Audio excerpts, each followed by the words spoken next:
Lahore high court سے خبر یہ ہے کہ 9 مئی مقدمات میں ضمانتیں خارج کرنے کے خلاف بانی پی ٹی آئی کی درخواست پر فیصلہ محفوظ کر لیا گیا ہے۔ مزید جانیں گے ڈان نیوز کے نمائندے رانا بلال سے۔ رانا بلال، تفصیلات سے آگاہ کیجیے گا۔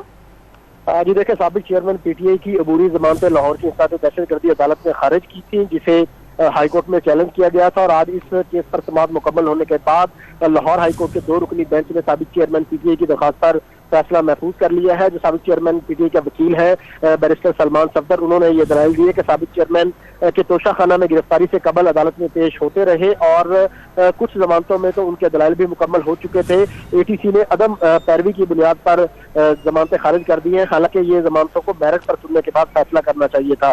دوسری جانب جو پروسیکیوٹر جنرل پنجاب ہے سید فراد علی شاہ، انہوں نے سابق چیئرمین پی ٹی آئی کی درخواستوں کی مخالفت کی اور یہ کہا کہ ان درخواستوں کو خارج کیا جائے۔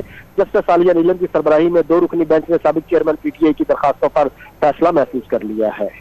بہت شکریہ رانا بلال، تفصیلات سے آگاہ کرنے کے لیے۔